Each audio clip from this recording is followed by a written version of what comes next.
नमस्कार, जय हिंद दोस्तों। कैसे हैं आप सब? उम्मीद है कि आप सब काफ़ी अच्छे होंगे और आप सबकी तैयारी भी काफ़ी बेहतरीन तरीके से चल रही होगी। दोस्तों, जैसा कि आप सभी जानते हैं, सिविल सर्विसेज ट्यूटर के द्वारा यूपीपीसीएस मेंस 2025 से संबंधित क्लास चलाई जा रही है, जिसमें हम लोग सबसे पहले विषय कला और संस्कृति के बारे में बातचीत कर रहे हैं। इससे पहली वाली क्लास में हम लोगों ने हड़प्पा सभ्यता से संबंधित हड़प्पा सभ्यता का परिचय, उसके राजनीतिक जीवन, उसके आर्थिक जीवन के बारे में हमने बातचीत किया। बेसिकली उसी कड़ी को आगे बढ़ाते हुए आज हम लोग हड़प्पा सभ्यता के सामाजिक जीवन के बारे में बातचीत करेंगे। दोस्तों, जो लोग इस कोर्स से नहीं जुड़े हैं, स्क्रीन पर आपको एक व्हाट्सअप नंबर दिखाई दे रहा होगा। जब आप इस व्हाट्सअप नंबर पर संपर्क करते हैं तो यहाँ पर कोर्स की संपूर्ण जानकारी दी जाती है, कोर्स लेने की प्रक्रिया बताई जाती है। तो अगर आप जुड़ना चाहते हैं तो व्हाट्सअप नंबर पे आप संपर्क कर सकते हैं, यहाँ पर आपको संपूर्ण जानकारी दी जाएगी। मैं वैसे ही बता दे रहा हूँ इसमें क्या क्या आपको फैकल्टीज़ दी जाती हैं। जैसे आपको डेली क्लासेस मिलेंगी, ठीक है। क्लास का जो क्लास हैंड रिटन नोट्स होता है वो मिलेगा। प्रत्येक पेपर जीएस पेपर 1 से लेकर 6 तक आपको हैंड रिटन नोट्स दिया जाता है, कंप्लीट एक साथ सेंड कर दिया जाएगा। आंसर राइटिंग उसमें कराई जाती है और मेंटरशिप भी दिया जाता है, ठीक है। तो ये बेसिकली इसके कुछ फैकल्टीज़ रहे। बाकी बेसिकली आज हम लोग हड़प्पा सभ्यता के सामाजिक जीवन के बारे में बातचीत कर रहे हैं। यहाँ पर थोड़ा सा लाइट आ रहा होगा, इसलिए सामाजिक नहीं दिखाई दे रहा होगा, बट हम लोग हड़प्पा सभ्यता के सामाजिक जीवन के बारे में बातचीत करेंगे। दोस्तों, वर्तमान समय में भी सामाजिक जीवन में हम लोग रहते हैं। जैसे अगर मैं बातचीत करूं तो समाज और सिस्टम में अंतर होता है, ठीक है। जैसे दहेज प्रथा भारत सरकार के द्वारा बंद कर दी गई है, दहेज प्रथा पर रोक लगाई गई है, बट समाज में आज भी दहेज शान से लिया और दिया जाता है, ठीक है। सरकार आपको ये अधिकार देती है कि किसी भी पार्टनर के साथ आप मैरिज कर सकते हैं, किसी भी लड़की से आप शादी कर सकते हैं, किसी भी लड़के से आप शादी कर सकते हैं। बट अगर आप अपने इन अधिकारों को लेकर किसी व्यक्ति से प्रेम का अधिकार जताते हैं या फिर उसको अपना जीवन साथी मानते हैं, तो उसमें एक जो सबसे पहली रुकावट आती है कि वो किस जाति के हैं, ठीक है। और दूसरी बात ये है कि जब भी आप किसी अदर व्यक्ति से अपने प्रेम की अधिकार को अभिव्यक्त करते हैं तो एक दूसरी जो बाधा आती है कि बेसिकली आप किस वर्ग से रहते हैं, मतलब आप किस फैमिली के लेवल से या स्टेटस आपका क्या है। बेसिकली ये समाज में आज तमाम प्रकार की चीज़ें देखने को मिल रही है। मैं बताना ये चाहता हूँ कि जब भी हम किसी भी क्षेत्र की सामाजिक स्थिति या सामाजिक दशा के बारे में बातचीत करते हैं तो वहाँ के वर्ग, वहाँ के जाति, उनका खान पान, महिलाओं की स्थिति, शिक्षा, धर्म, इन तमाम पहलुओं को हम लेकर चलते हैं, ठीक है। तो देखिए, समाज का एक बेसिक कंसेप्ट आपके पास होना चाहिए कि हम समाज में किन किन पहलुओं के बारे में बातचीत करते हैं, ठीक है। आपको सबसे पहले ये समझना चाहिए, ठीक है। तो समाज में हम बेसिकली खान पान, रहन सहन, महिलाओं की स्थिति, वर्ग, जाति, शिक्षा, धर्म, मनोरंजन के साधन, ठीक है, इन तमाम चीज़ों को हम लोग देखते हैं, ठीक है। तो आप इसको थोड़ा सा समझने का प्रयास जरूर करेंगे कि समाज में हम किन किन पहलुओं के बारे में बातचीत करते हैं।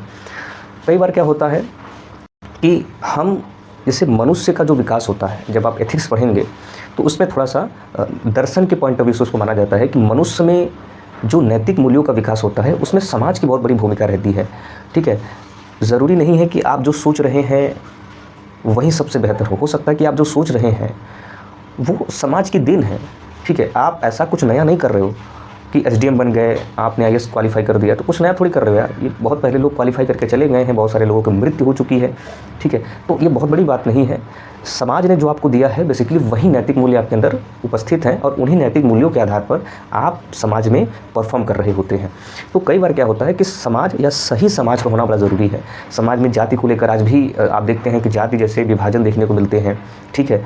वर्गों का विभाजन देखने को मिलता है कि उच्च वर्ग के हैं, मध्यम वर्ग के हैं, निम्न वर्ग के हैं। तो तमाम जो चीज़ें होती हैं वो समाज में कहीं ना कहीं हमें रिफ्लेक्ट होती हैं या फिर दिखाई देती है कि इस प्रकार की व्यवस्था भी आज भी समाज में उपस्थित है, ठीक है। तो बेसिकली सबसे पहले आइए हम लोग हड़प्पा सभ्यता के बारे में, समाज के बारे में बातचीत करते हैं। दोस्तों, यहाँ पर देखिएगा कि अलग अलग वर्गों की उपस्थिति देखने को मिलती है। हड़प्पा में मैंने बताया कि हड़प्पा एक आद्य ऐतिहासिक काल है जिसमें हमें साक्ष्य तो प्राप्त है परंतु उसे पढ़ा नहीं जा सका है। तो बेसिकली साक्ष्य प्राप्त है तो किसी भी बात को हम दावे के साथ नहीं कह सकते हैं।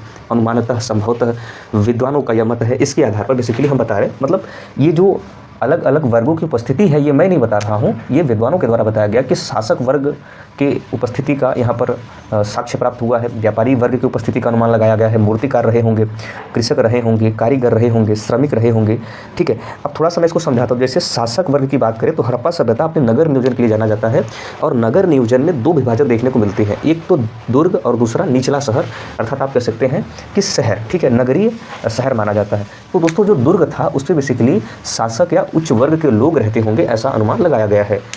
दूसरी बात ये हो गई व्यापारी वर्ग की। अगर हम बात करें तो हड़प्पा सभ्यता में बहुत सारे व्यापार के साक्ष्य प्राप्त हुए हैं, जैसे मेसोपोटामिया से व्यापार के साक्ष्य, अफगानिस्तान से, पाकिस्तान से, इन सब जगहों से व्यापार होते थे, ऐसा साक्ष्य प्राप्त हुआ है। तो बेसिकली व्यापारी वर्ग रहे होंगे तभी तो व्यापार होता होगा। मूर्तिकार की हम बात करें तो अनेक प्रकार की हमें मूर्तियों के साक्ष्य मिलते हैं और मूर्तियों पर बेसिकली कलाकृति हमें देखने को मिलती है।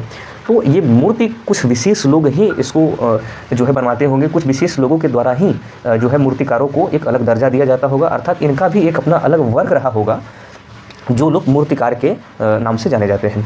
कृषक वर्ग आप देखते हैं दोस्तों कि कालीबंगा से जूते हुए खेतों के साक्ष्य प्राप्त हो रहे हैं, मिट्टी के हल के साक्ष्य प्राप्त हो रहे हैं, उन्नत जल प्रबंधन के साक्ष्य प्राप्त हो रहे हैं। मतलब आप ये कह सकते हो कि कृषि वर्ग भी रहते होंगे, कृषि कार्य के साक्ष्य मिलते हैं, तो कृषि वर्ग भी वहाँ पर रहे होंगे। कारीगर की अगर हम बात करें दोस्तों तो आप देखते हैं कि जो हड़प्पा सभ्यता की नगरीय नियोजन है बहुत ही व्यापक स्तर पर देखने को मिलती है। तो सामान्य सी बात है कि इस नगरीय नियोजन में कहीं ना कहीं सामूहिक सहयोग की आवश्यकता रही होगी, तो कारीगरों की आवश्यकता पड़ती होगी, तो उस समय कारीगरों की भी भूमिका वहाँ पर देखने को मिलती है, ऐसा विद्वानों के द्वारा अनुमान लगाया जाता है। श्रमिकों की भी उपस्थिति देखने को मिलती है। सामान्य सी बात है, कारीगर रहेंगे तो श्रमिक का रहना यहाँ पर अनिवार्य है। तो बेसिकली ये कुछ वर्गों की उपस्थिति का जो है यहाँ पर साक्ष्य प्राप्त होता है, ऐसा शासकों या विद्वानों का कहना है, पुरातत्वविदों का कहना है कि अलग अलग जो है वर्ग वहाँ पर उपस्थित देखने को मिल सकते हैं, ऐसा अनुमान लगाया जा रहा है। दोस्तों मैंने बताया कि जो लोग कोर्स ज्वाइन किए हैं उनको पैसेज फॉर्मेट में किस प्रकार से इसको पैसेज फॉर्म में कन्वर्ट करना है या फिर ये क्या हुआ मिलता है। तो जो लोग कोर्स ज्वाइन नहीं किए हैं वो लोग 9336054987 पे संपर्क करेंगे, तो यहाँ पर कोर्स की संपूर्ण जानकारी आपको दी जाएगी। वहाँ पर हैंड रिटन नोट्स फॉर्मेट में सारी चीज़ें आपको मिल जाया करेंगी। बेसिकली इस फॉर्मेट, ये तो बुलेट्स पॉइंट्स है, वहाँ पर आपको मेंस के पॉइंट ऑफ व्यू से दिया जाता है अवधारणात्मक चीज़ें जो आप मेंस में रिप्रेजेंट कर सको, ठीक है। तो ये जो है हम लोग अलग अलग वर्गों की उपस्थिति के बारे में बातचीत की। अब सामाजिक भेदभाव के बारे में बातचीत करते हैं दोस्तों। मकानों की जो बनावट है, ठीक है, जो मकानों की बनावट है और कीमती वस्तुओं की उपस्थिति, ठीक है, इससे सामाजिक भेदभाव के हमें तस्वीर देखने को मिलती है कि मकानों की बनावट, अर्थात आप ये कह सकते हैं कि कुछ विशेष प्रकार के मकान देखने को मिलते हैं, कुछ ऐसे मकान जो अपेक्षाकृत अदर मकानों से बहुत बेहतर स्थिति में थे, तो वहाँ पर सामाजिक भेदभाव की जो है चित्र प्रदर्शित हो रही है। कीमती वस्तुओं की उपस्थिति दोस्तों, जैसे मैं बताऊँ, जो लोग थोड़ा सा धनाढ़ परिवार से होते हैं, आज भी आप देखिएगा जो लोग थोड़े से परिपूर्ण परिवार से होते हैं, उनके रहन सहन, उनके घर, उनके पहनावे के तरीके अलग होते हैं। वो अच्छे अच्छे कपड़े पहनते हैं, अच्छे घरों में रहते हैं, अच्छा खान पीन उनका खान पान होता है। तो बेसिकली हम ये कह सकते हैं कि वहाँ पर सामाजिक भेदभाव जैसी स्थिति देखने को मिल रही होगी। और मकानों की बनावट इस बात को भी प्रदर्शित करती है कि वहाँ पर सामाजिक जीवन में जो है परिवर्तन देखने को मिल रहा होगा। जैसे मान लीजिए पहले के घर मिट्टी के हुआ करते थे, तो मिट्टी के घरों में भी अपनी कहीं ना कहीं कुछ ना कुछ विशेषता रहती होगी। मिट्टी के घर कुछ लोगों के छोटे आकार के होते थे, कुछ लोगों के मिट्टी के ही घर बहुत ही बेहतरीन तरीके से बनाए जाते थे। बट बेसिकली मिट्टी के घर के साथ ही कुछ एक निश्चित समय के बाद पक्के मकानों के हमें साक्ष्य देखने को मिलते हैं, वर्तमान में मैं बात कर रहा हूँ। और अब आप देखिए कि पक्के मकानों के साथ मॉडल मकानें आने लगी, बहुत बेहतरीन मकान, उसमें लाइटिंग की व्यवस्था, तमाम प्रकार की चीज़ें। तो घरों की बनावट या मकानों की बनावट के आधार पर हम ये कह सकते हैं कि समाज में हमें परिवर्तन के भी साक्ष्य देखने को मिलते हैं, ठीक है। तो ये बेसिकली सामाजिक परिवर्तन की बात रही, अर्थात सामाजिक भेदभाव जैसे साक्ष्य हमें उस समय देखने को मिलते हैं कि सामाजिक भेदभाव रहा होगा, ठीक है। उच्च वर्ग के लोग कहीं और पर रहते होंगे या उनके लिए कुछ अलग विशेष व्यवस्था रहती होगी। तो ये सारी चीज़ें हमें हड़प्पा सभ्यता में देखने को मिल जाती हैं। महिलाओं की स्थिति के बारे में मैं बातचीत करूं तो दोस्तों आप देखेंगे कि बहुत सारे जगहों से महिलाओं से संबंधित मिट्टी के मूर्ति पाए गए हैं, जिसमें हम वैज्ञानिकों के द्वारा ये अनुमान लगाया जा रहा है कि ये मिट्टी की मूर्तियाँ बेसिकली महिलाओं की हैं। और पुरातत्वविदों का ये भी कहना है कि जो मिट्टी के मूर्ति पाए गए हैं पुरुषों की अपेक्षा अधिक मात्रा में पाए गए हैं। सामान्य सी बात है दोस्तों कि किसी भी जगह से अगर महिलाओं की मूर्ति के साक्ष्य या महिलाओं की मिट्टी की मूर्ति के साक्ष्य पुरुषों की तुलना में अधिक पाए जाते हैं, तो इस बात को प्रमाणित कर रहे हैं कि समाज में महिलाओं की स्थिति अच्छी रही होगी। अर्थात हम ये कह सकते हैं कि महिलाओं की मिट्टी की मूर्तियों का प्राप्त होने का मतलब ये है कि वहाँ पर समाज में महिलाओं के सामाजिक महत्व को प्रदर्शित कर रहे हैं कि बेसिकली समाज में महिलाओं का महत्व रहा होगा, ठीक है। वहाँ पर आप देखेंगे कि समाज में हड़प्पा सभ्यता से आभूषण भी प्राप्त होते हैं। तो आभूषण का प्राप्त होना महिलाओं में श्रृंगार और सौंदर्य के प्रति लगाव को अभिव्यक्त करते हैं। तो श्रृंगार और सौंदर्य के प्रति जो महिलाओं का लगाव है, इसका जो प्रमाण है, जिस आधार पर हम कहते हैं तमाम प्रकार के आभूषणों का प्राप्त होना। ठीक है, तो ये आभूषणों के प्राप्त होने का मतलब ये है कि महिलाओं का श्रृंगार और सौंदर्य के प्रति लगाव जो है अधिक रहा होगा।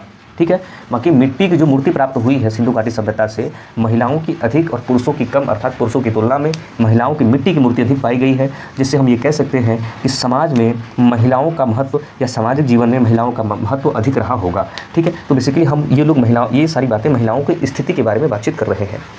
खान पान की अगर हम बात करें दोस्तों, तो इस समय खान पान में शाकाहारी और मांसाहारी दोनों के साक्ष्य में प्राप्त होते हैं। ठीक है, तो आप इसको केवल एक लाइन में लिख दोगे, आप इसको ज़्यादा डिफाइन मत करना, वरना फिर फंस जाओगे, कोई मतलब है नहीं। ठीक है, शाकाहार और मांसाहार दोनों के जो है यहाँ पर प्रकार की प्रवृत्ति होने के साक्ष्य पाए जाते हैं। आप इसको यहाँ पर प्रदर्शित कर सकते हो, आपको पैसेज फॉर्मेट में हैंड रिटन नोट्स में मिल जाया करेगा।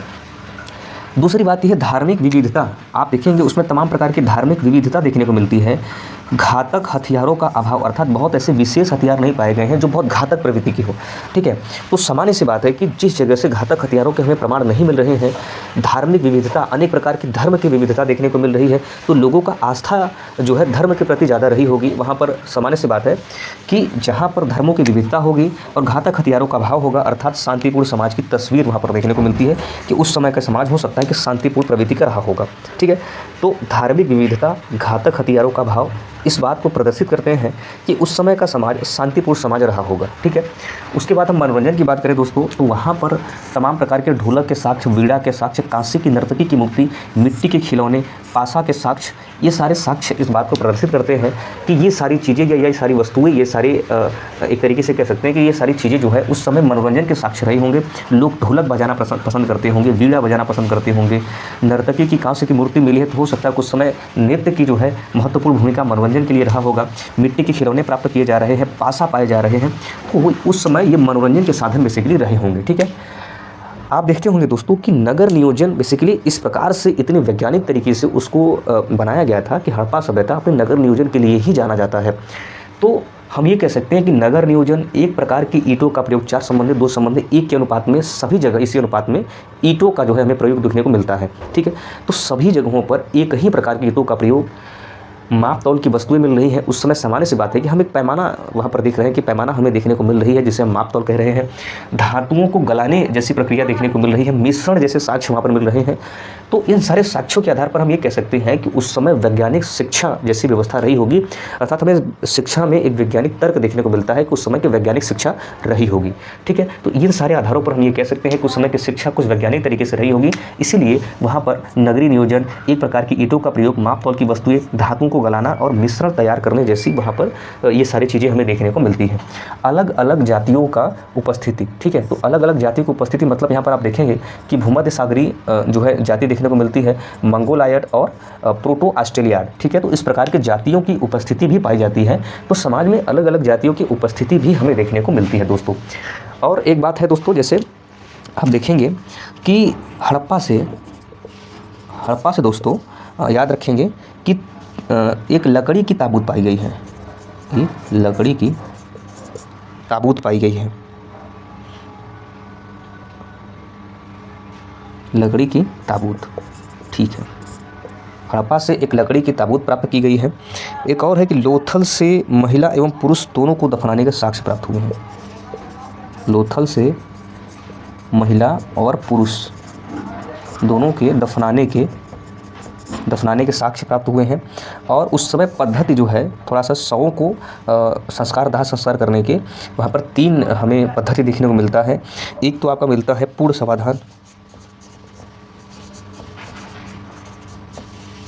पूर्ण समाधान, आंशिक समाधान और दाह संस्कार। ठीक है, दाह संस्कार ये सबसे प्रचलित था। ठीक है, ये क्या था, सबसे प्रचलित था। आप इसको ध्यान में रखेंगे, सबसे प्रचलित था। तो ये बेसिकली हड़प्पा सभ्यता से संबंधित सामाजिक जानकारी रही दोस्तों। देखिए, थोड़ा सा क्लास कंप्लीट होने में टाइम लग रहा है। देखिए, मैं आपको बताऊं, बहुत ज़्यादा जल्दी करेंगे तो फिर समझने में थोड़ी परेशानी हो सकती है। हम क्लास को, हड़प्पा सभ्यता को चाहूँ तो आधे घंटे में ख़त्म कर दूँ, केवल एक सिंगल वीडियो बना दूँ और फैक्ट आपको मैं देकर ख़त्म कर दूँ। बट मेरा उद्देश्य ये नहीं है कि मैं चीज़ों को जल्दी ख़त्म कर दूँ। मैंने देखा कि हड़प्पा सभ्यता को मैंने इस प्रकार से तोड़ दिया है ना, कि जब आप इसको कंप्लीट कर लेंगे और इससे संबंधित जब पूर्व के पूछे गए प्रश्नों को देखेंगे और संभावित प्रश्नों या टेस्ट सीरीज में इससे संबंधित जो प्रश्न आएंगे आप उसको भले ही उतने बेहतर तरीके से लिख ना पाएँ, लेकिन एक सामान्य समझ हो जाएगी, सामान्य जानकारी हो जाएगी।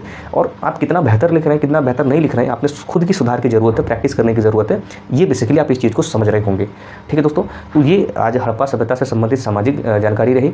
हम लोग अगले वीडियो में हड़प्पा सभ्यता से संबंधित संस्कृति के बारे में बातचीत करेंगे, जिसमें हम लोग स्थापत्य कला, मूर्ति कला, चित्रकला, शिल्पकला, इन तमाम पहलुओं को देखेंगे। ठीक है, और अंत में हड़प्पा सभ्यता का पतन देखेंगे। फिर हड़प्पा सभ्यता पूरी तरीके से खत्म हो जाएगा। फिर हम हड़प्पा सभ्यता से संबंधित जो एक ही प्रश्न चूंकि पूछा गया 2020 में, हड़प्पा सभ्यता से संबंधित नगरीय नियोजन के बारे में टिप्पणी करिए या फिर हड़प्पा सभ्यता के नगरीय नियोजन के बारे में टिप्पणी करिए। सामान्य से प्रश्न पूछा गया, बहुत ही नॉर्मल प्रश्न पूछा गया। लेकिन हमसे ये भी तो प्रश्न पूछा जा सकता है कि हड़प्पा सभ्यता की राजनीतिक दशा पर प्रकाश डालिए, हड़प्पा सभ्यता की राजनीतिक स्थिति पर वर्णन करिए या फिर उसकी व्याख्या करिए। ठीक है, हड़प्पा सभ्यता की सामाजिक जीवन, राजनीतिक जीवन को किस प्रकार से प्रभावित करती है, परीक्षण करिए, चर्चा करिए। ऐसे भी प्रश्न आ सकते हैं। हड़प्पा सभ्यता के राजनीतिक, सामाजिक और धार्मिक जीवन नगरीय नियोजन को किस प्रकार से सहयोग प्रदान करते हैं, इसकी जो है आप व्याख्या करिए। हड़प्पा सभ्यता की आर्थिक दशा नगरीय नियोजन में किस प्रकार से अपनी महत्वपूर्ण भूमिका निभा रही है, चर्चा करें, व्याख्या करें। तमाम प्रश्न आपसे घुमाकर पूछे जा सकते हैं। बहुत अलग अलग, मतलब जब आप इन चीज़ों को पढ़ रहे होंगे ना, और पढ़ने के बाद आप में सेल्फ प्रश्न बनाने की जो है क्षमता हो जाएगी। यकीनन आप बहुत बेहतर कर रहे होंगे और मेरी बहुत सारी शुभकामनाएं आपके साथ है। थोड़ी तबीयत नहीं सही थी दोस्तों, मैं फिर भी प्रयास करता हूँ, पूरे दिल से प्रयास करता हूँ कि आप सबके लिए मैं बेहतर कर सकूँ। ठीक है, और इसीलिए मैंने चूँकि कोर्स लॉन्च करने का मेन मकसद मेरा पैसा कमाना, तो देखिए कुछ चीज़ें मूलभूत आवश्यकताएं पूरी करने के लिए होती हैं, बट दिल से ये चीज़ें हैं कि अगर मैं किसी के लिए आगे आ रहा हूँ तो पूरी तरीके से आऊँ। ठीक है, हैंड रिटन फॉर्मेट जो नोट्स मैं प्रोवाइड कर रहा हूँ वो उन लोगों तक, बेसिकली सही लोगों तक पहुँच पाए, ये मेरा मेन मकसद है। ठीक है, तो ठीक है, बहुत सारे लोग सेटिस्फाइड नहीं होते हैं, बहुत सारे लोग, क्योंकि बड़ी बड़ी कोचिंग संस्था में पढ़ने के बाद कोई चीज़ विकसित हो, सिलेक्शन हो या ना हो, ये मायने नहीं रखता, बट ओवर कॉन्फिडेंस हो जाता है। ये चीज़ मैंने देखा है। मैं ऐसा मानता हूँ कि आपके अंदर ओवर कॉन्फिडेंस नहीं होना चाहिए। एक सहज, बहुत ही शांतिपूर्ण तरीके से, बहुत ही ईमानदारी तरीके से आप तैयारी करिए, निश्चित रूप से आपका सिलेक्शन होगा, ऐसा मेरा विश्वास है। ठीक है, बहुत गहरा इंसान, बहुत समझदार इंसान, जब आपके अंदर गहराई आएगी ना तो ऑटोमेटिक आप स्थिर हो जाएंगे, ठहराव जैसी स्थिति में आप आ जाएंगे, बहुत भटकाव नहीं रहेगा आपके अंदर। ठीक है, तो ये सारी चीज़ें आपको ज़रूर सीखनी चाहिए, संस्कार रहे आपके अंदर। ताकि थैंक यू सो मच। जय हिंद, जय भारत दोस्तों।